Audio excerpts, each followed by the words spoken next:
Welcome to On the Bubble Podcast, episode 64. I'm your host, Sebastian J. Wood, and with me is my co-host, Yuki Lee Bender. Today, we're just going to be talking about Yuki's PTLA experience and what we think about the current metagame as well. But before we do that, let's just start off with our Patreon shout-out. Yeah, so thanks to everybody who is a patron. We really appreciate your support. You've all been absolutely incredible. There's like a little bit of a lull in content right before the PT, and I should be, picking things right back up. Planning to have by the time this is like up and aired, there should be the KO deck list that I played at the PT, along with sideboard guide and all that other kind of good stuff for you on Patreon for our patrons at Titanium Bauble tier and higher. So if you want to check that out, you can at patreon.com/onthebauble. And if not, that's also okay. And we just appreciate you listening and being part of the podcast. Had a lot of people come up and say hi, just kind of like throughout the weekend and mention that they listened to the podcast. And even like a lot of people in day two that I was playing against, they'd be like, oh yeah, I listened to your podcast. And that was all really, really nice. It means, honestly, like that's the biggest thing, is just like hearing from people that they're getting a lot. Some people said that they 6-0'd their draft and they felt unconfident in draft before that, so that was really cool to hear. I even drafted with a few people, and cubed with some people that were on the Patreon. So yeah, all of that was a lot of fun. It was really nice to get to meet people. No, that sounds great. Yeah, every single time I go to some event from like that's not in Vancouver and some random guy comes up and just be like, they listen to the podcast. Honestly, a good feeling. Because like just like posting these things, you don't really get that much feedback online. But when somebody comes up in person, it's kind of fulfilling too. Yeah, and it kind of feels like more real. Like, I don't know. You can like check like how many people listen on Spotify, but it's like just a number. Then that's like feels really different than seeing a person and talking to them. Then also how I guess we want to talk about before the PT. What did you do? We didn't record last week because you were traveling around and like heading to the PTLA. What were you doing? Like, what did you do last leading up to the PT? Yeah, so I was in Dallas, Fort Worth for the Battle Hardened and PTI event. I think I actually recorded while I was in Dallas with you, and then once I went to LA, it was just like very hard to line things up, just the way things happened. But in Dallas, I played the PTI event, which was CC. I didn't end up playing the Battle Hardened, which was Blitz. I think Brody won that and got his like, I think he's like the first player to get like 20 PTIs, which is insane. So congrats to Brody. That's like such a huge accomplishment. But yeah, I played Kano at the Battle Hardened or the PTI event. I wasn't the most set on actually like considering Kano for the PT, but I was like, I've played Kano before. Maybe we play Kano. I won't get too much into it. I went 3-4 in that event. I lost to. It was funny because I was talking to Peter at Mask of Momentum on Twitter, who is like a very well-known Kano player. He practices with Majin Bay, and I was asking him like, what do I do in the Kano mirror? And he's like, oh yeah. You do this. Like you got to play tempo. You got to play aggressively. I'm like, okay. I'm taking notes.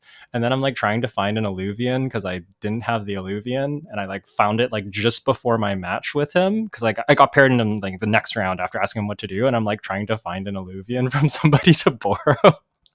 And I play Peter and I get completely destroyed because I never played the mirror. He told me that he high rolled, like he played like a bunch of Toma Findles early from Arsenal and gained a bunch of life, which he said is the best thing you can do in the mirror. And it did seem really strong, but I also think I would have lost anyways. He's played way more of that matchup than me.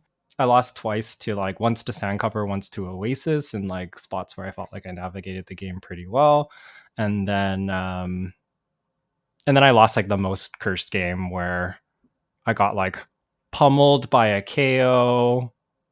He like was rolling sixes into me. Like he was just like rolling scabs and rolling sixes into me. And then I was like trying to find a combo piece and I couldn't find any. So I ended up playing like a tome from Arsenal, a tome of Findle on the turn that I got pummeled. So I gained less life. And then when I Kano'd to try and convert my hand, I hit I on top. I just couldn't do anything. The Kano curse, the eye.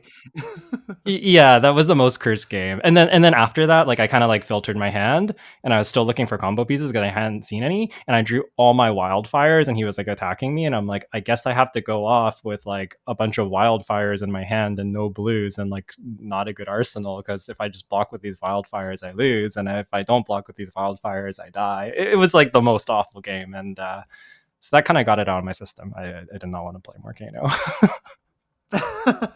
Yeah, you play your Kano for one event right before the PT to just make sure you don't go like maybe I should have played Kano for the PT, right?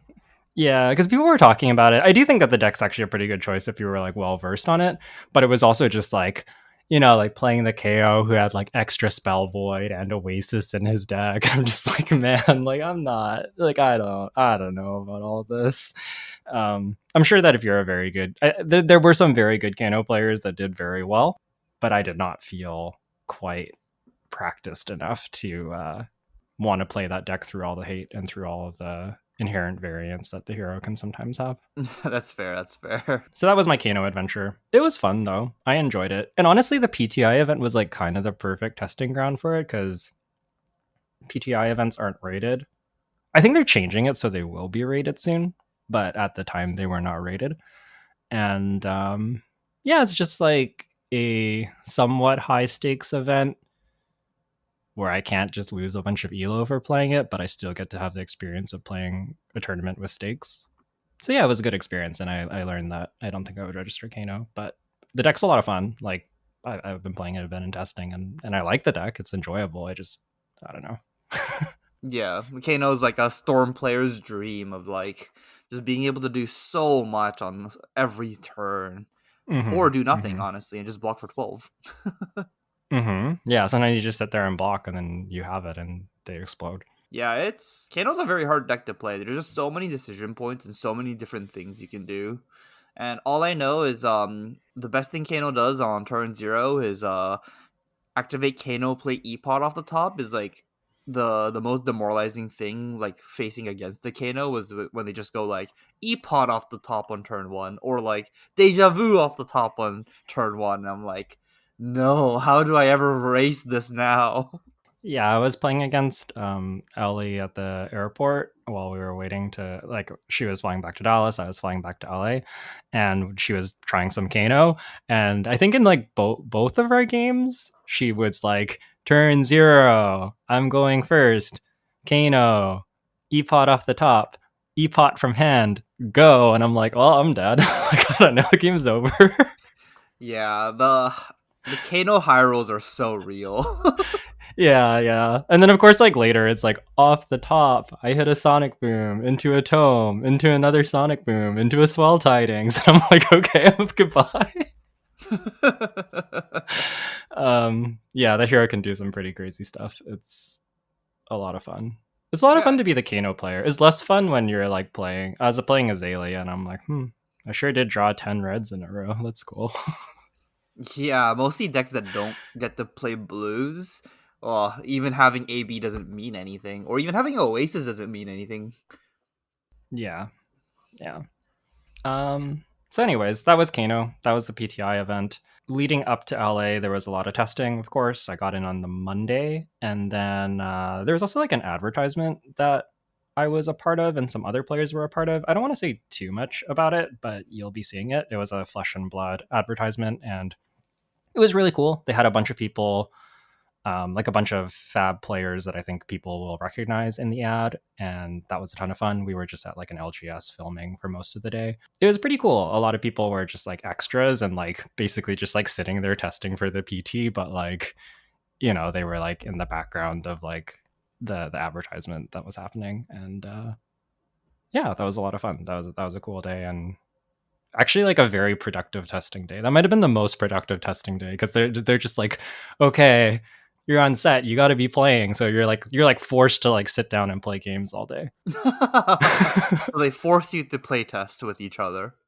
Yeah, pretty much. So I don't know. I got a lot out of that day. I'm not sure about other groups, but like a lot of the people that I test with, a lot of the team was there, and we had a great time. It was a lot of fun. Were you able to test with some other people from like other teams on that day, or was it still like within your own group? I think I mostly tested within my own group. I don't know about the others. There was some opportunity to test with others as well, but I think a lot of people were sort of like sticking to their own group as it was like I think that was on the Wednesday, so the PT was on the Friday, so a lot of people were playing it like a little bit close to their chest, but honestly, I don't know if there was like too many big surprises going into the PT. I think most of it was pretty figured out. I feel like in modern Flesh and Blood there's like not that many surprises. Everyone's pretty open to like sharing what's going on in most events, and I feel like a lot of the events, even like the RTNs and stuff like that, are kind of higher stakes because of like the gold foil you get for winning the event. That it's like you can't just hide your deck just because you want to win the PT, and not play those decks at the RTNs if you have something broken, right? Like you're probably gonna bring them out to the RTNs too. Yeah, and I also think that like this metagame in particular, because it was so open, a lot of people weren't feeling that confident. So then it's like, what do you do if you're not that confident? You take your deck out and you test it against what everyone else is playing and see if it does well. Like you're not going to be like, my KO deck has 6 secret cards, but I have to hide them no matter what. Like it just like it doesn't make sense, right? Like you're getting more benefit from having the experience on the deck and getting to try it in a tournament setting than like, oh no, some people might net deck me and like take my like 6 cards, which is really like 2 cards, right? And then like also people might already know about those cards. Like that's the other half of it. Is like other people are working on the deck too. It's not like they can't discover or think of the cards themselves. So I think a lot of people are just like generally pretty open.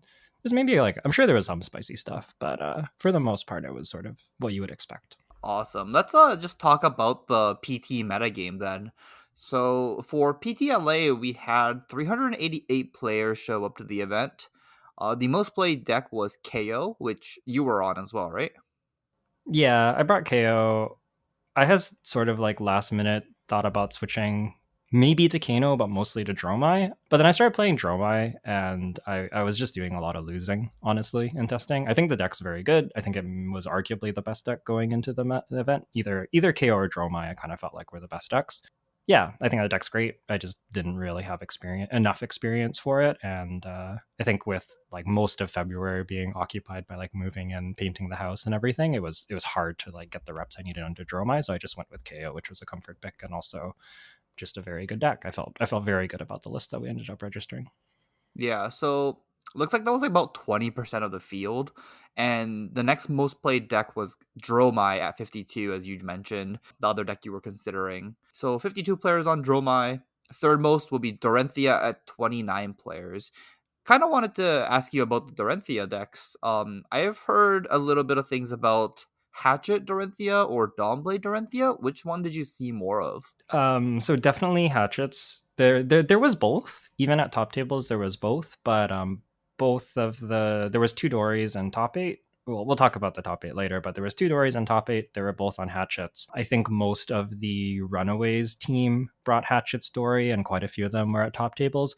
But I did see a few Dawnblade Dories at top tables too. I believe Nick Butcher was on Dawnblade Dory and came in like 10th or 11th. He was also X3, but like I guess like technically bubbled out. But yeah, so there was a mix. It was mostly hatchets. I wasn't expecting. I think that like a dual wielder warrior wasn't that surprising. I wasn't necessarily expecting so much hatchet story and like much less like Kasai, which a lot of people have been talking about. So that like that shift from away from Kasai towards Dory was a little surprising, but also kind of makes sense. Like I wasn't that impressed with the Kasai list, and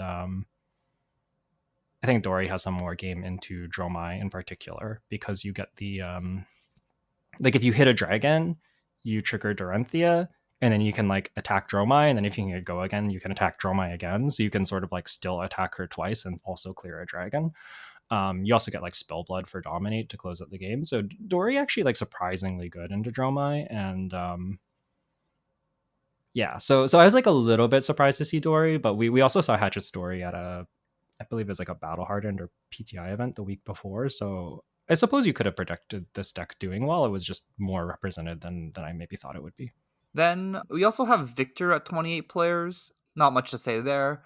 We have 24 Azaleas, 22 Dash, 22 Katsu, 19 Levia, 18 Kano, 17 Kasai, 15 Bravo, 14 Prism, 14 Reinar, 10 Bolton, and it's just like this is a wide spread of legends, not legends, heroes. Heroes? What are they called in this game? Heroes. Heroes. Yeah, heroes that are represented here, and like even like the lower played, not KO, not Dromai, there's still like 15 players ish that brought all of these decks, and that's a pretty healthy metagame, right? Yeah, and I think that's something that people talked a lot about going into the event is that there's like 10 to 12, 10, like 10 to 15, 10 to 12 decks somewhere in there that are all pretty reasonable choices that you could justify bringing and have some good matchups somewhere in the metagame. Exactly what was going to show up was a little bit in the air, but I think it's more or less what I predicted. Like I did think KO Dromai would be the most represented, is a little more KO than I thought. And I think Guardian might have been a little lower than I expected, but also Guardian wasn't that impressive in my testing into KO, so it does kind of make sense. I still kind of expected there to be like, I guess like 43 Guardians is like, if you count Victor and Bravo together, is a pretty big chunk, but I was almost expecting more Guardian. I don't know. Victor seems kind of impressive on paper, but like when you can play around him properly, he kind of feels a little lacking. You know, when he like first got printed, and then like the first like week of like the CC with Victor, he seemed broken. And then you realize if you just don't attack him sometimes, he doesn't do anything. And he's kind of easy to play against, I feel like. Yeah, it's interesting. I think that like people didn't think Victor was good, and then they thought he was really good, and then he kind of like died down in popularity. I know Blue Pitch had a Victor deck that I think they did very well on. I mean, Blue Pitch, amazing team, and they just seem to do well every major. But they put a copy into top 8 of the calling. They had some players do pretty well. I think Shing like 7-1 CC in the PT on Victor. I know they were saying I would talk to them a bit, and I think like the KO matchup may be a little sketchy. But I think other than that, Victor has like pretty solid matchups. I think the big question for Victor going forward is like, how aggressive do you want to be? And I'm not sure exactly where Blue Pitch's list landed, but I feel like a lot of people I was talking to were leaning more towards the aggressive Victor side rather than the defensive one. And I think that's like sort of like a major shift in the deck is just like, oh yeah, if you just go like Zealous belting Goldens on, it's like pretty gross. Yeah, that is pretty gross. I guess we can move on and talk about the 4-0 lists, like the heroes that actually the people who went 4-0 on day 1 at the PT, and it's pretty spread out actually too, which is gonna be 5 KO that 4 3 Azalea, 3 Victor, 3 Dromai, 2 Dash, 2 Bolton, 2 Reinar, 1 Levia, 1 Kano, 1 Dory, and 1 Viserai. And we didn't even talk about Viserai in the meta breakdown, but there were 6 Viserais that registered at the PT, and one of them 4-0'd. That's kind of interesting. Do you know anything about Viserai decks that people were playing? Do you think they were just playing the standard list or something crazier than that? So I think in like the RTN season, a lot of people were on the like ascendancy OTK kind of style deck where you play like 9 reduced to rune chance and you sit there and you block with a million defense reactions and you're like, I have 50 rune chance, I kill you. That deck can't really beat Dromai, so I don't know exactly what like all the Viserais were on. I actually, one of my teammates, John Ho, very well known Viserai player within like the California scene, was on Viserai, and I think he might have been the 4-0. He was at top tables for a long time, and I believe he was X1 after day 1. I think his loss was in draft. I could be wrong. Maybe he was 3-1 CC and 3-0 draft. But anyways, he was on like a more aggressive Viserai list that played like Reaping Blade, and played almost like the old style Viserai list, but still used what is the new card? Sonata Galaxia to do some shenanigans. Like you can like Creepers it and get a Looming Doom out, and there's some cool stuff you can do. He was saying, I think he said that like people were boarding into him as if he would be the OTK one, but then he would just be like running at them really hard, and he got some equity there.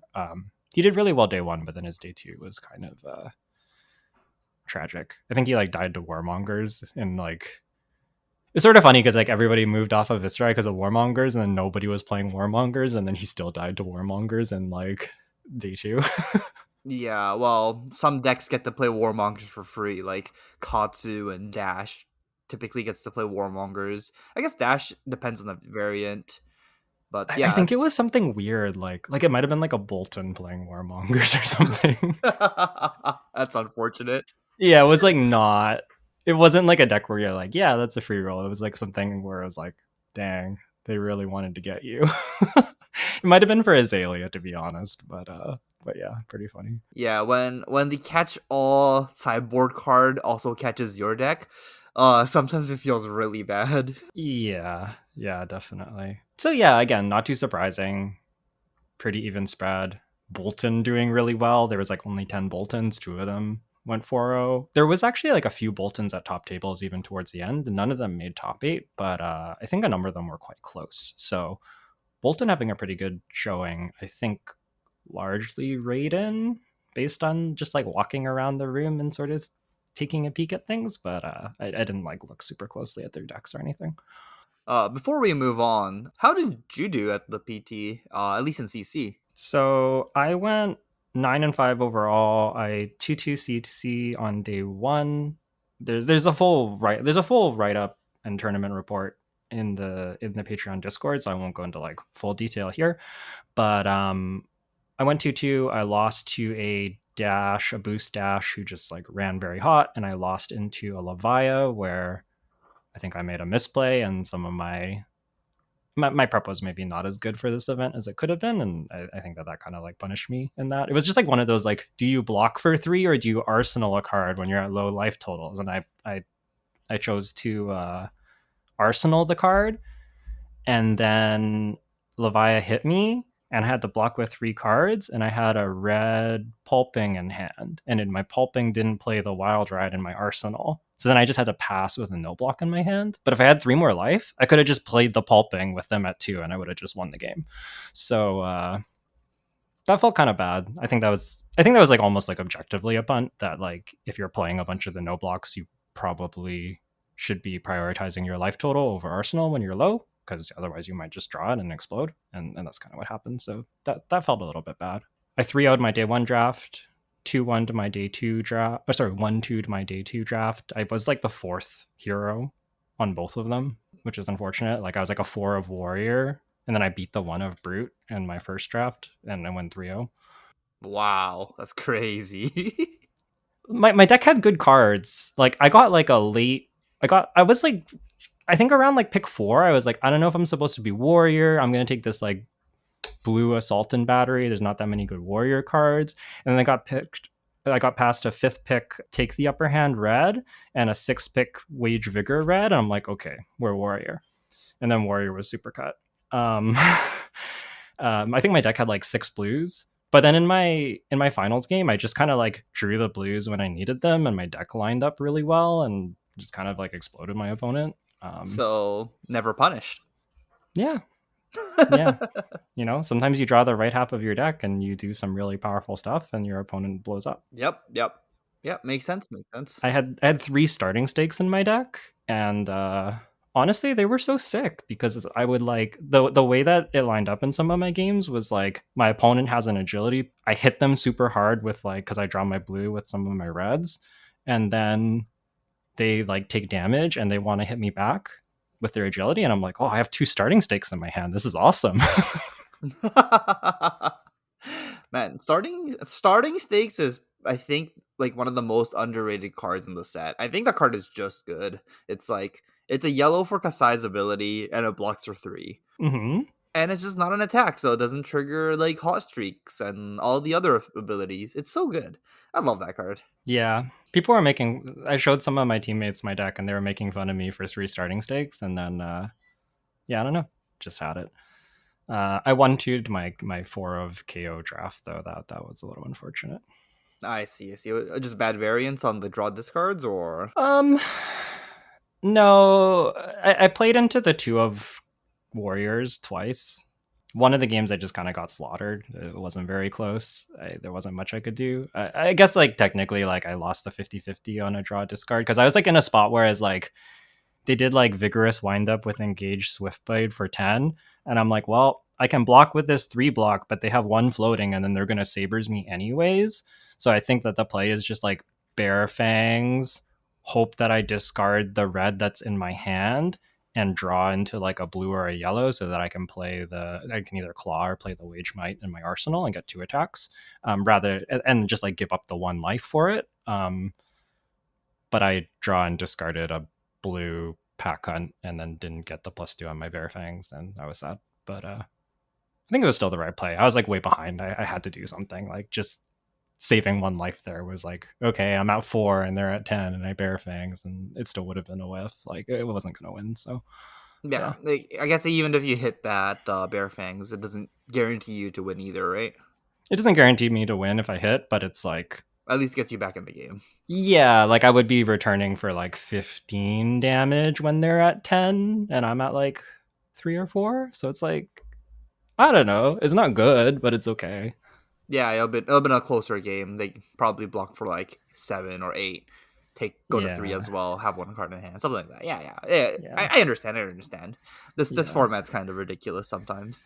Yeah. My other game into the warrior was like pretty close. I think I like maybe made a punt where I was supposed to I blocked with a blue lead with speed on a Kaside Saber with like no cards left in hand to deny the gold. And then I think I maybe should have just taken 2 there and played the blue lead with speed because they just ended up blocking out that turn. I did like lead with power, wage agility, or something like this.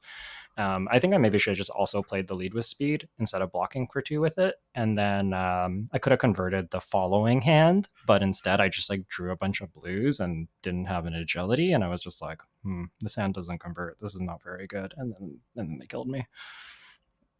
Yeah, that's fair. I feel like we didn't playtest this format that much going leading up to the PT, as like other, like some other PTs you would like aggressively draft even locally. I feel like you didn't do that this time.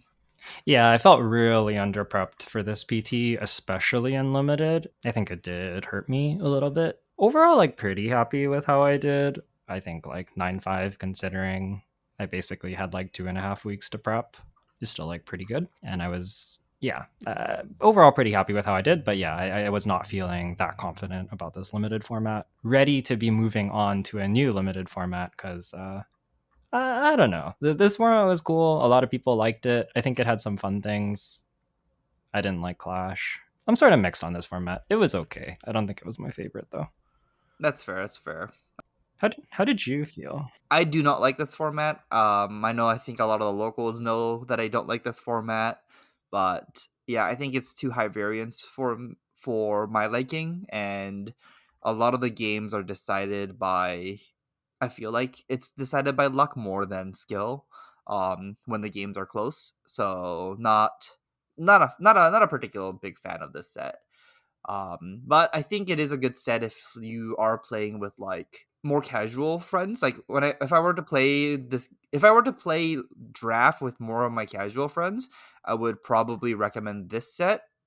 And not things like Bright Lights, or Bright Lights felt like a set where you make one wrong pick and then that one wrong pick is gonna haunt you for the rest of the draft. Yeah. Yeah, I agree with that. You pick an item on the wrong spot and you're just like, well, I'm missing 1 card in my deck and can never win any of my matches anymore. And that doesn't happen in this format. So I feel like you get less rewarded for having a good deck, and you still get high rolled. So not a particularly big fan of this format, but I think it's still like, a solid 7 out of 10. Like it's a good format, not my favorite. Yeah, I think I agree with that. I do think it's a good format. I know a lot of people say this is their favorite format, and I do like I can understand why. And I think that has some weight as well. But yeah, personally, it's all right. Speaking of the variants, I did get to like kind of sack. What do I mean? Kind of. I got to like get ridiculously lucky against Betsy in my Kasai draft where I was getting attacked by where he's at 2. I'm getting attacked by Smack of Reality for 9. I'm at 3, so I have to give 3 cards. I have an agility and a vigor, and I block 8 with 3 cards. One of my and I hold a red engagement, like agile. I forget agile or vigorous engagement in my hand. I block 8. I have a clash of vigor, or yeah, a clash of vigor in there, and I win the clash against the Betsy. So now I have 2 vigors and an agility, and I'm holding the engagement in my hand, which is just like completely insane because I get 2 sabers. Like if I saber swing, and if he chooses to block 2, I get another free saber swing, taking 3 cards from hand, and I get to arsenal the attack reaction. Or if he doesn't respect it, I just attack reaction him and kill him. So he chose not to respect it, and I just killed him. But like the clash was like completely insane. Like it went from like a I don't know if I can win this game because like otherwise my turn is like I saber, he blocks a card, and then I'm like, do I pitch my engagement and saber again, or do I leave him with 3 cards and risk just dying? And that's like a pretty hard end game, I think. But instead, I just win the clash, and the game's just like over on the spot. It was gross. Exactly the reason why I don't like this format, but yeah, it's winning the Clash of Vigor is very powerful. Yeah, yeah. It was just like one of those spots where I was just like, I think this is the line. I just hope I win the Clash of Vigor, and then I just like flip a 7, and they they flip like a big Bob or something, and it's just like, oh, the game's over. Yeah, it's and no matter which hero you're playing, you can just win the Clash anyway. So doesn't matter if Warrior Mm-hmm. is typically bad, but if you win the Clash, you win the game. It's kind of gross, but yeah, congrats on the win. Yeah. So that happened.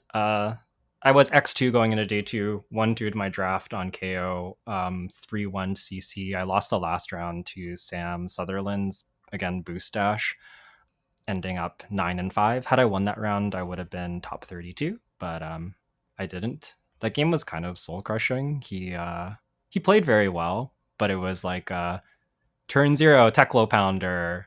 Next turn, high octane. Next turn, high octane. Next turn, threaten max velocity. I flashbang him. Next turn, max velocity me, anyways. Um, and I'm just like sitting there drawing my blues, and I'm like, I don't know. I don't think sending back 5 is doing very much. I guess I just sit here and block while he's like going ham on me with double Teclo Pounder and high octanes. I got like somewhat close to fatiguing him. I think it was like me. I don't know. It was pretty cursed. He like flipped over his deck, and he was like able to like in his like last 10 cards, he was able to just like max V me again with like all reds off of like a Teclo core and no pitch. And it wasn't pitch stacked. It was just like he shuffled with Spark, and that was his pitch. So I don't know. That game was kind of cursed, but it was fun to play Sam. He's a very nice guy, and he did play very very well. It was just I don't know if there was much I could have done. Maybe I could have like rolled Scabbies very greedily somewhere and potentially had a chance, but I don't know. It was hard. Fair enough. Fair enough. I guess the question would be for the next PT. Are you gonna do something different to try and do better next time? Yeah. Um I think the biggest thing for me honestly was like just being under prepped, and a lot of that was just from like life stuff in February. Like I was just moving, painting, really did not have very much time. And yeah, I got to play like 2.5 weeks before. Like I think in all of February, probably played like maybe like 30 games of Flesh and Blood, including RTNs, which is fine, but with a Pro Tour around the corner, far less than I want to be doing, especially into a wide metagame. And I think that sort of like that kind of like punished me here too, because like I felt really good into like KO and Guardians and Dromais and Warriors. Like I felt like I had practiced and understood those matchups really well, but then I just ended up losing, even in like Azalea. But then I just ended up losing to like Dashes, who I hadn't really found very much time to like develop a good game plan into. And I think that realistically, had I like had a few more, like even just like a few more days to like get reps into matchups like that, it would have helped a lot. So yeah, biggest thing, just have more time, which I think I should for Amsterdam. I think it should line up better for me. So yeah, not too worried about it. Maybe like making sure that you don't have to do those things like a couple of weeks before the PT might be a better idea. Yeah, it was sort of like out of my control this time, unfortunately. But it's just life. It's just how it goes. This wasn't a great event for me, just like prep wise, and honestly, going 9-5 and being one win away from top 32 is like I'm pretty satisfied. Does top 64? You top 64, right? Yeah, top 64 is min cash. I think it's $1,000. So mostly it didn't pay for the trip, but it paid for a decent chunk of the trip. Yeah, $1,000, $1,000. Can't say no to that. Yeah, yeah, can't complain. So yeah, overall pretty satisfied. I was a little disappointed to lose the last round, but it happens. Fair enough. Let's just talk real quick about the top eight, or basically the winner. It was Arthur. French last names. Tret. Is that right? Do you think that's right? Arthur Tret. Something like that. I don't actually know how to say his last name. Actually, funny story. I saw the day after the PT, I saw Arthur in the hotel lobby, and I was like talking to somebody that I was with, and I was like, "Is that the guy that won the PT? Like, I don't know him, but is that the guy that won the PT?" And they're like, "I don't know." And then I was like pulling up my phone, and I'm like, "I think it is." And then we started talking to him, and he was super super friendly. Apparently, like before before the event, he's just like, "Yeah, I was like backpacking in South America and checking it out, and then I came to play the PT." And then he won the PT, and we're like, "Oh, where are you headed now?" And he's like, I might just go back to backpacking in South America. I'm just like, damn, like, good for you, man. Yeah, very nice guy. Apparently, he's been playing for like a year, but I think he worked very hard. It seemed like I haven't watched all the coverage, but I've watched a decent chunk, and it seemed like he played very well. So yeah, big congrats to Arthur. He kind of insane. Honestly, the finals game, I need to watch the whole thing. I saw like the tail end of it. It's insane. It's like probably the closest and most crazy finals we've ever seen. So highly recommend watching it out. It's like extremely tense and comes down to top decks, like Fab doesn't come down to top decks very much. It came down to top decks. Yeah, very good. It's you can watch it on YouTube, I think. And if you just look for PTLA coverage, you'll be able to find it pretty easily. Top eight was kind of interesting. There's like a lot of discussion about like KO, like a lot of like big teams or like big teams that speak publicly were kind of like KO is probably like one of the decks to beat, but we don't think it's that good. And so has it been converting? And there was kind of all these question marks around KO. And it was the most represented deck. Um, I think it showed just how good it is. I put 4 copies in the top eight, despite being like 20% of the field. Like that's pretty insane. And it had like 2 copies in the top eight of the calling as well. So like KO was just like one of the best decks in the format. We saw a Dromai, which I talked about. Again, one of the better decks, but very hard to play. Saw a Kano in top eight. Not too surprising. Kano pretty strong. And then saw some dual wield warriors, 2 Dories. So overall, not anything like super crazy in this PT. One thing that is kind of crazy about this PT is that like Dromai is basically gone, right? Like I think she's at like 990 LL points or something, and we're going into a PQ season. Like she's going to be gone after the first week of PQ season, and that will be a pretty huge shakeup to the metagame. Oh yeah, it's a huge shakeup. Like Yeah. there's so many deck building considerations, and like 80% of my worries is like, do I have enough poppers in my deck? And now I don't have to think about that. I'm gonna lose to Prism, but you know what? Until people prove that Prism is the next Dromai, I'm not gonna be putting in like bad poppers in my deck. So you know what? I'm kind of glad Dromai's out, so that I don't have to play my like 12 poppers in my deck. Yeah, I think there's a lot of decks that benefit from this. Like Uzuri is a deck that was like kind of compelling, but just like had a terrible matchup into Dromai. I think like the Warriors are pretty big winners. I mentioned that like Hatcher's Dory has like pretty decent game into Dromai, but just like they still have to tech for that matchup. They're playing like Cleave and stuff for it. And I think I think some people are playing like a Dawnblade package for Dromai as well. And I kind of think that like those Warriors not having to tech for Dromai and just being able to like hard target KO and like I don't know other matchups might be very good for them. So I kind of think that like Warrior is maybe the big deck to beat. You probably still want to be good into KO though. I mean, good math is good math. I don't think the deck's going anywhere, but I think that I think Dromai was gatekeeping some of the stuff like Uzuri, which was actually like pretty decent into KO. So might see a few more counters to KO have like a bigger meta share, which in turn will make KO a little bit worse. I don't think it's gonna be bad, but it might just be like rather than like probably best deck in format or like second best deck in format to like A tier or something. And I think a lot of the Dromai players gonna start to move on to Prism, is what it looks like. You know, illusionist and completely different play style, but these Dromai players love these really confusing board states, and I guess Prism is the next thing that has very interesting gameplay with all their figments and their angels. So we'll see if Prism actually gonna start to rise up because Dromai is gone. Yeah, and we also have we didn't talk about this, but at the PT we got some pretty big spoilers for Part the Misfails. Got 3 new heroes: New, Zen, and Enigma. Zen was a ninja, New is an assassin, and Enigma is an illusionist.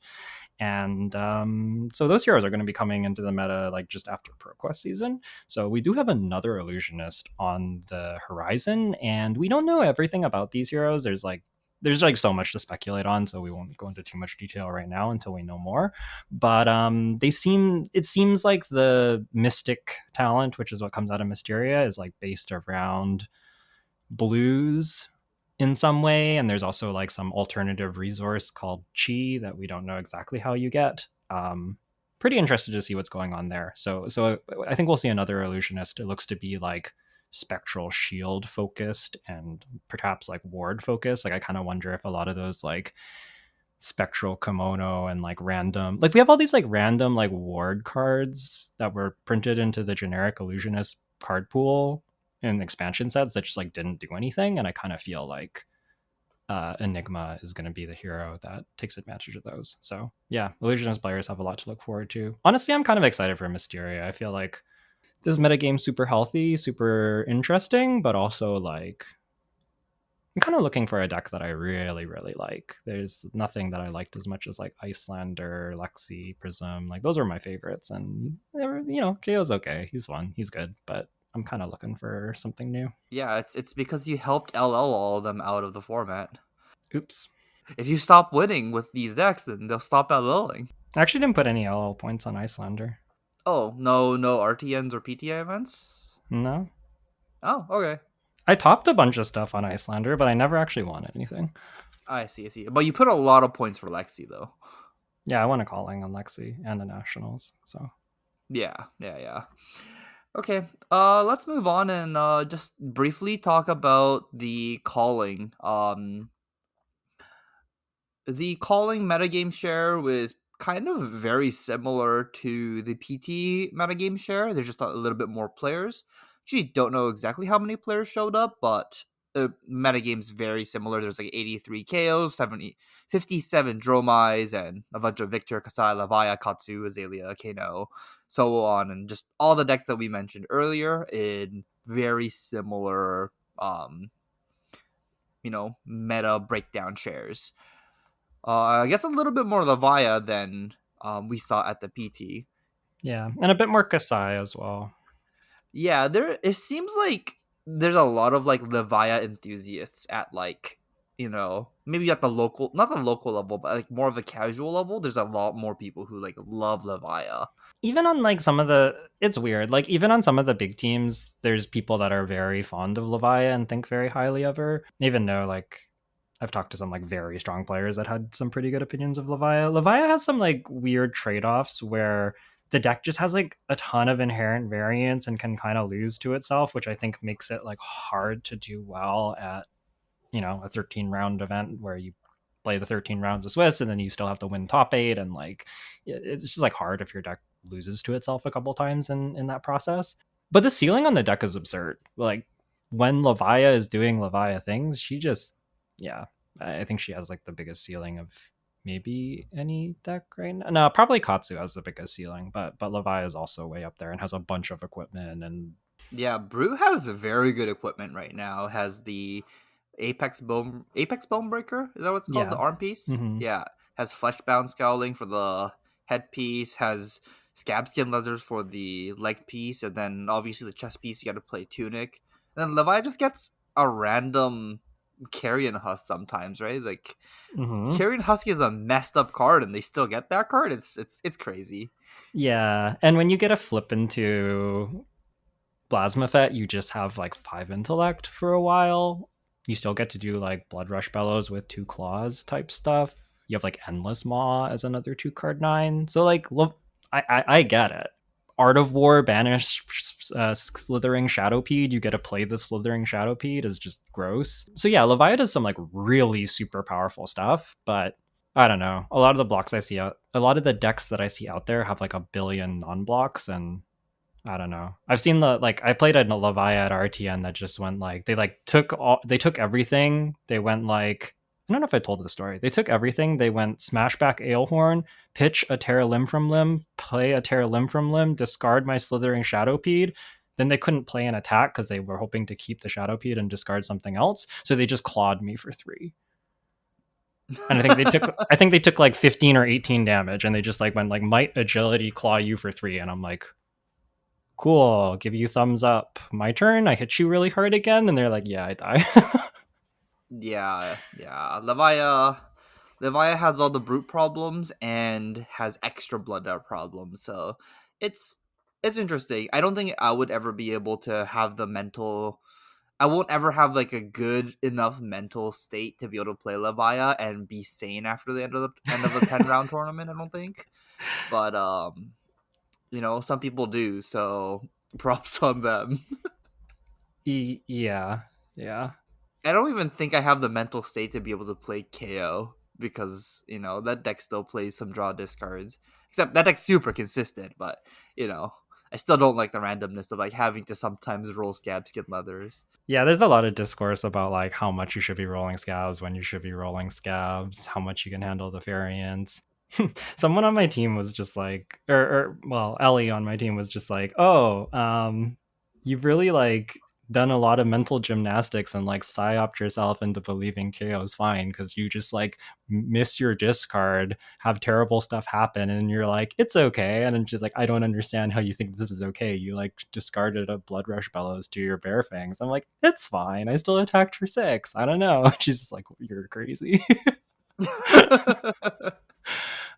It- it's like you have to like that's included in the package, right? It's like sometimes you are discarding these cards that are like really power cards that don't actually pump up your Bear Fangs, but Bear Fangs on average is just so much more powerful that you still have to play it. So then it's like mathematically it's always correct to play it, and then it's already incorporated that you're going to be missing some of the time, and you're playing it with that in mind, so you should be okay with it. But I won't be able to play a calling and being like 1 win away from top 8 and discarding Blood Rush Bellow. I can't do that anymore. I can't play Collected Company anymore. Oh, that card is so random cards are so it's too much. It like it's just like the floor of the card is like a 2 for 6, and then like discarding the Blood Rush, it's like the Blood Rush was on the bottom of your deck. It's fine, and you just like never saw it. It's, it happens. Yeah, I understand. But I know that like you say this to people and like, but I could have drawn it, and I get it. That's like a very reasonable reaction to have in that scenario, even though like I do think that like not getting too hung up on what you're drawing and discarding is like probably the quote unquote correct mentality from like a math and probability standpoint. But Also healthy for the for your mental, what's it called, your mental state, your mental mind, mental game. your mental game. Yeah, I don't know, just to not tilt yourself. Yeah, yeah. Okay, let's talk about the top 8 for the calling real quick. So looks like we had 2 Kasai, 2 Victor, 2 KO, 1 Katsu, 1 Kano. The Kano player obviously being Majin Bay, apparently.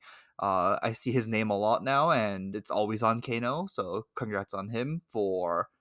He got second place in this event? He did, and I don't know the full story. I know that he said he was going to do story time on his YouTube channel. or maybe on his Twitch. He's a full time streamer, but I would check out his story time because I think that this event was like pretty insane. I didn't get the full story, but apparently he was like quite sick this event and like had to like go and get an IV at some point, and apparently was very sick between rounds and like feeling extremely nauseous, and then would like come play his round, combo somebody, and then go back to feeling really sick. So yeah, I don't know all the details, but I heard about this from some of his teammates, and I'm just like, damn, like that is impressive.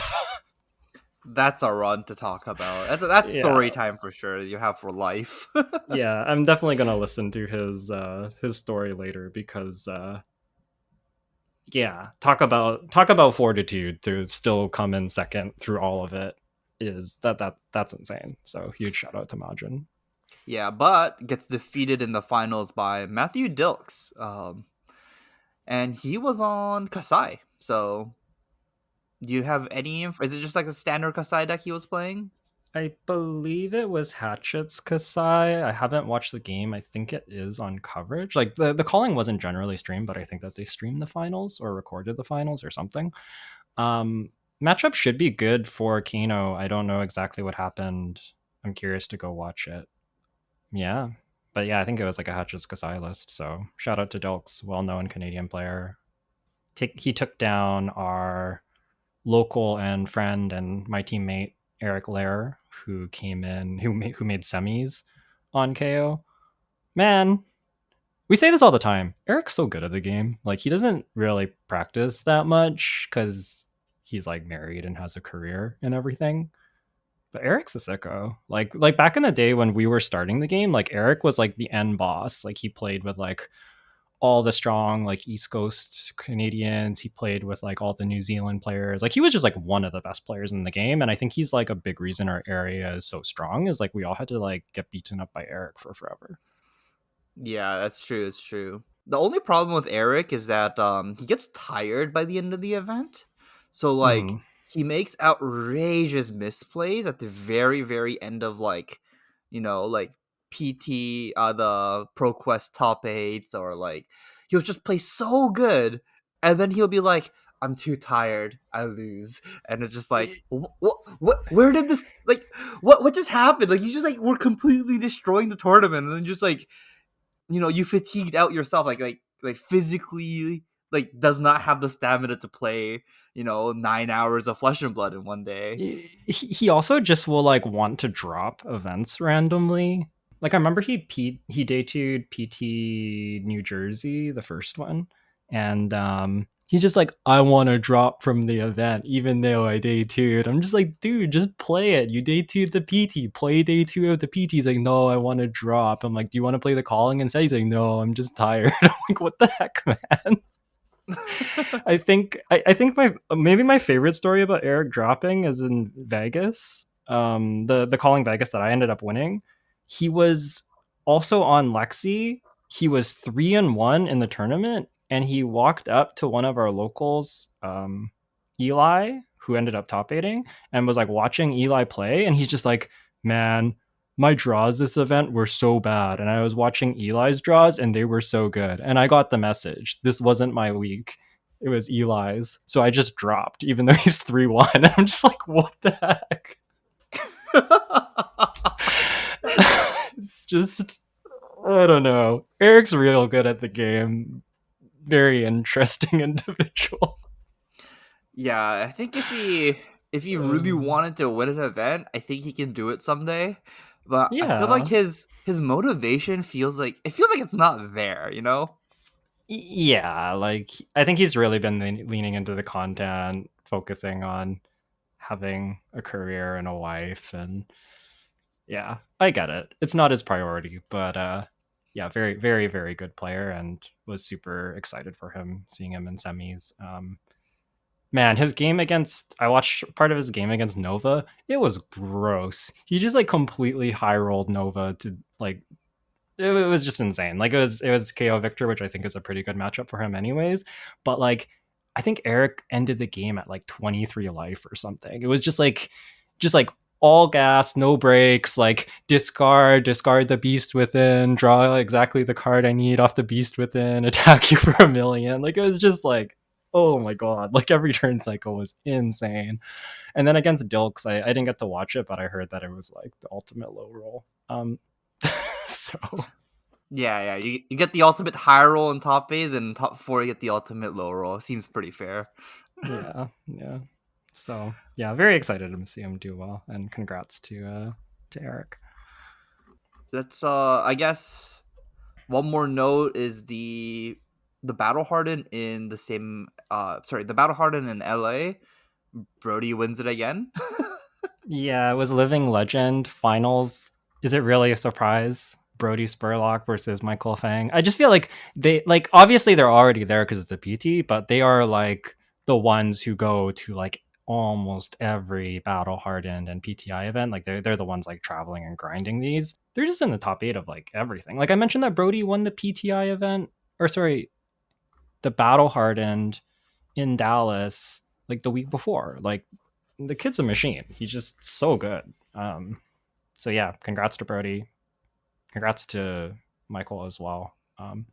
Those guys are awesome. I actually did a bunch of drafting while I was in Dallas with both of them and Michael Hamilton and Sasha Markovic and stuff like that. We had a draft camp and I got destroyed. I think I like one two all but one draft. I kept playing Michael Fang and I kept losing to him every single draft pod. I think I paired into him every draft pod and I got crushed every time. Yuki, you had to step up your draft game. You host the draft podcast, Yuki. Yeah, I don't know. People like I felt kind of bad this event because like Michael mentioned that he listens to my podcast or to our podcast. Other people tell me, "Oh yeah, I listened to your podcast. I did great. I went 6-0." I'm just like, man, I went 4-2. I was like the fourth as the fourth warrior, then the fourth brute. Like I don't know. This is a disaster. It wasn't a disaster. It wasn't a disaster, but yeah, this is probably the draft format that I've had the least success in and been the least confident in of any Flesh and Blood draft format to date. So hopefully part the miss fails will be a little better for me. You know what else feels really bad about this format? What's up? I feel like you and me are the most on the same page in this format of any format ever. Like I think we like really agree about almost everything and have like very similar like takes on cards and things. Mm-hmm. But I just feel like I get crushed. And then I was talking with Ellie. Ellie has very similar takes and ideas to me. Overall, some differences. Ellie's like going and top 8 calling in Hartford. I'm just like getting crushed. So like I don't even know. Like I just feel like in this set I'm like, I don't know what's happening, but like I feel like I've been doing not as well as I would like, and I'm not exactly sure like what it is. Like I feel like I understand what I'm supposed to do, and then I lose anyways. So I don't know if I'm like executing wrong or what, but this format felt a little bad. It might be like a couple of like the later picks, maybe like pick 13, pick 14 stuff. Maybe like some gameplay sequencing things you probably would have like smoothed out if you played like 5 more drafts. Yeah, it could just be a lack of experience type thing. Yeah, it's like this format I've done decently well. I won like one RTN, top 8 at the other 2 draft RTNs. Two? One other RTN. I only played 2 draft RTNs. They were CC. The other ones were CC. Makes sense. Okay. Mm, Oh, wow. Now that I think about it, I played 4 RTNs and top 8 at all 4 this season. yeah, crushing it. No, not crushing it. Getting destroyed in top 8 because the CC decks that I'm playing are kind of awful. You won one of. Oh no, you didn't. No, I lost to Lucas, who was playing Dromire, and I was playing my bad dash deck. And in the other CC RTN top 8, I lost to Dromai again because he was watching how Lucas beat me and did the same thing and beat me up as well. It's all Lucas's fault. That's fair. Yeah, good thing Yeah, Dromai is gone. Take his deck away from him. God damn yeah. it. uh, okay, that's basically everything that happened in LA. Did you do anything else other than Flesh and Blood in LA, or I guess Dallas? All Flesh and Blood every day.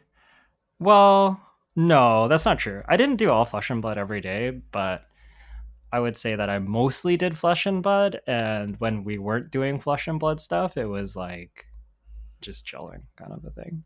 Oh, okay, okay. That makes But sense. That makes nothing, sense. nothing like super notable. We were talking about going and seeing us, maybe gonna go watch Dune, but I think we will just do that at a later time. So yeah, nothing too notable came up. Yeah. Wanted to shout out the team also, Team Stroopwafel. We did pretty okay. I think we had like three three people in top 64. Ian Zhang in ninth place again. I I feel bad for Ian. Ian's like the most consistent player ever that I can think of in terms of like, so I believe that Ian's finishes at, so San Jose, I believe he was like 14th, lost a win in due to like something very like silly with his deck. Like I think he had like promos in his deck box and he got an IP2 and then lost his win in. He top eighted Lille. He came in ninth at PT Baltimore, and then he came in ninth again at this PT. So yeah, I don't know. 14th, top eight, ninth, and ninth is like pretty insane, but also I feel so bad for him coming in ninth repeatedly. I'm pretty sure he's come in ninth at something else too, like maybe like nationals or something. He's very good at coming in ninth. It's become like a little bit of an in joke in our team, but I do feel for him. He is extremely talented, and we have PT Amsterdam coming up next, and he is from the Netherlands. So maybe the Netherlands buff will give Ian the little extra boost that he needs to get there. Or he might come in ninth again. It's true. He could just come in ninth again. Good luck, Ian. Please make top eight.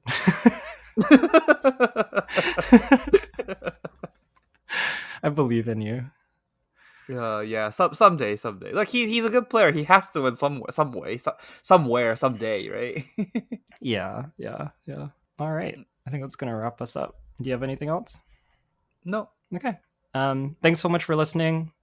I don't know what we're going to be doing after this. We'll have to figure it out, but we're going to have some like probably more laid back episodes until we come back around to new set stuff. And I guess we have like PQ season coming up, so we can also talk about PQ season and help folks get ready for that.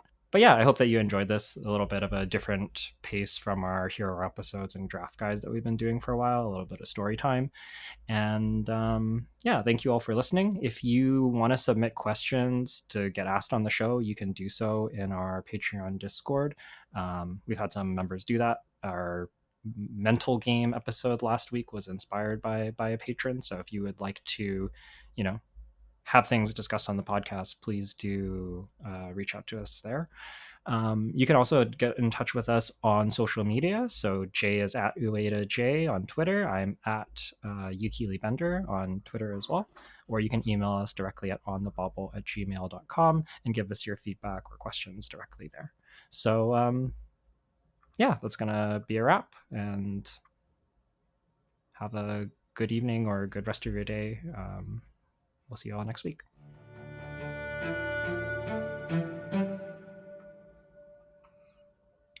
Sign off. I guess you know what? I'll talk about my Magic Arena run.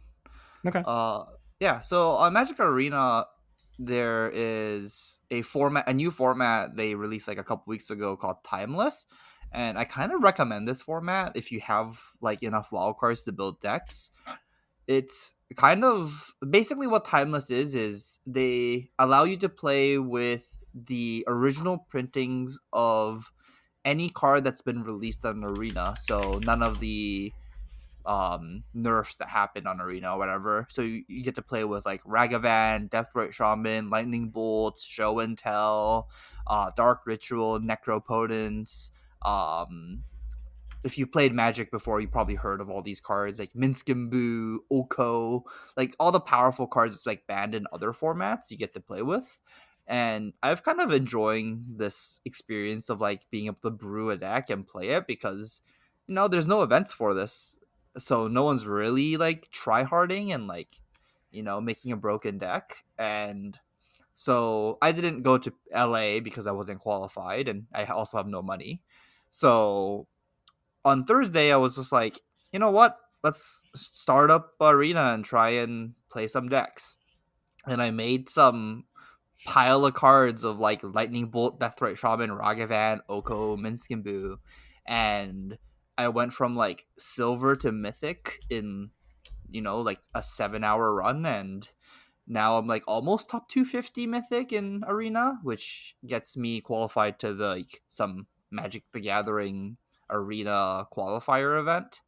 I do need to play for probably another couple of days just to make sure I hit that.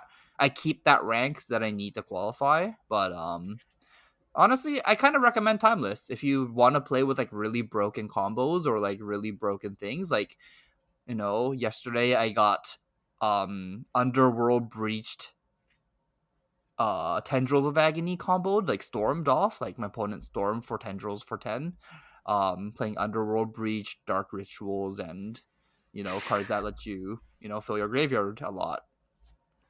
And then a very popular deck in that format is like you like turn 3 show and tell Omniscience, cast Approach of the Second Sun twice, and win the game, which is pretty cool. There's also some people play Burn as well if you like that kind of deck. There's just like like all the decks you can probably think of in like Modern or Legacy kind of exist in Timeless. Like you can play like the Hollow One deck from Hmm. Old Modern, basically. You have Faithless Lootings and stuff like that. So you can also play like Arclight Phoenix with like Questing Druid, which is a current Legacy deck. So yeah, no, it's like the format's great. It doesn't have the problem cards of like the 0 mana stuff like Force of Will and Solitude Fury. Like they don't exist on Arena. So you get to play fair Magic the Gathering by tapping your mana and casting cards, but you get to play with the most broken cards in the game. So I kind of recommend it if you like Magic. I would recommend playing Timeless, or if you used to play Magic in like the old days, like 4 years ago, 5 years ago, you'll probably enjoy this format a lot. Yeah, that does sound like a lot of fun. I almost want to try it out. Might Yeah, be a if good you thing to have, do in off season. Although I guess it's not really an off season. We have ProQuest. I don't know. yeah, it's you kind of need like 35 wild cards or like 40 wild cards because every card in your deck's like rare or mythic, but like you know it's if you have the wild cards. I know you do, right, Yuki? You have like a fuck ton of wild cards in your collection because you Yeah, I typically think only I can draft. build like I think I can build like 6 decks or something if I wanted to, even if I don't have any other cards. I think I have like Yeah, hundreds of mythic and rare wild cards. yeah. I'm like the kind of the similar thing. So like, I just like logged in one day and just built a deck. Used up like 30 wild cards, but like, you know what? It's fine. Like, what else am I gonna use these things for? Yeah, yeah, absolutely. Yeah, maybe I'll check that out. Um, does sound like a lot of fun. I actually remembered something else that I did in LA now. It's still Flesh and Blood, but I did a bunch of cubing in LA, which was a ton of fun on some of the evenings, but also especially on the Sunday. We did a whole bunch of cubes, mostly Midwinter Cube, which we've talked about with Oliver and Yichin before. So there's an old episode on the channel for that, or you can check them out on YouTube. But that's a Icelander Kano Lexi Azalea cube that we've talked about, and that was a ton of fun. And we also drafted Oliver's Runeblade and Assassin cube. I think it's like Shadow Runeblade and Assassins. And honestly, that cube like has some problems and is a little bit like janky and weird, and probably not quite as polished as Midwinter. But I drafted a real sweet cube deck. I thought so. Everybody always roasts me because I'll be like, oh, it's a disaster. My turn's bad, and like this hand's so bad it sucks. And then I'll attack someone for like 20 anyways, and I'll just because like things didn't quite line up how I wanted them to, or it's like a little awkward, and then I have to find the line. Anyways, I basically did this with my draft deck. I was like drafting Vinset, and I was like, oh, my deck's unplayable because I drafted there was there was 3 Vinsets and 4 Runeblades. That's like one chain, 3 Vinsets, and I drafted all the Rune Chant generation, but other people drafted all of the uh, what is her mechanic? Runegate cards. I think I had like 4 or 5 Runegate. I think I had 5 Runegate attacks in my deck, and like one of them was like a blue, like Deathly Delight, like something not very good. So I was just like complaining about my deck and how unplayable it is and everything. And then I played some games with my deck, and it just turned out that I had this like super busted OT. I was like, I don't even want to play my deck. Can I just like go do something else? And they're like, just play your deck. And then I'm like, okay, fine. And then I had this super busted OTK Vincent deck where yeah, I had like Skeleta as well as what are the gloves? Vexing Quill Hands. And I had like incantations and I had like 2 Reduce to Rune Chant and a Sigil. So I would just like sit there and block and like play it. Like I'd be like, play an incantation, scepter you for 1 arcane. If it hits, I got a rune chant. Take a blood debt, go. And I would just like do this for like 3 or so turns, and then I would just OTK people. It would be like, or like essentially OTK them. Like it'd be like, I don't know. It'd be like mob, shadow puppetry. I pay a life. Deathly Wail for 6 and 10 arcane, and then I close the chain. I get 2 rune chants. I pop Vexing Quill Hand. I get 2 more rune chants. I use Skeleta. My stuff costs 4 less. I play Putrid Stirring from my Banish Zone. My next Runegate thing gets +5. I attack you with this other Runegate card for 10 and 5, and they're just like, oh, I'm dead. So I did a lot of that. Or I also had like the other one that I would do as I had a pummel in my deck, so I would be like, I don't know, I would like Skeleta and do like Putrid Stirrings, Deathly Wail, pummel it, and just be like 15 arcane. Sorry, 10 arcane, 15 physical, and a discard trigger, and then they're like essentially dead. So yeah, I don't know. I guess that's what happens when you never draft Vincent, and then you get to play very busted cards in limited. Um, yeah, so that was a lot of fun. I really enjoyed that draft, and maybe check out that cube if you're interested. Again, that's with OKNY. It's a little less polished and a little bit of a janky cube, but you can do some pretty sweet stuff. Yeah, that sounds fun. That sounds fun. Honestly, I feel like Vincent wasn't designed for limited, and then if you put him in a limited setting, he's gonna overperform. And I feel like it's good. It's good as long as you have like the majestics and the like the legendary equipments with them, right? Yeah. The Skeleta and Vexing Quillhand was real broken. Turns out when you have like free spells and you get to stack up like extra cards, it's really easy to do 20 damage. Yeah, Uh, that is um, fair. That is super fair. yeah. Some of the play patterns are just like sitting there and blocking and making rune chants and then being like, no, I'm gonna die is really entertaining. It almost reminded me of like the old Skeleta Viscerai in a way. It's a little bit different because you're like banishing cards and like losing life to blood debt. Um, and sometimes your hand doesn't have any blood debt and you're like, oh no, why does this deck suck? But then you just kill people anyways. So yeah, I don't know. Fair enough. Fair enough. Okay, I think we'll wrap it up here then. Yep. Have a good night. Bye All everyone. right, good night, everyone.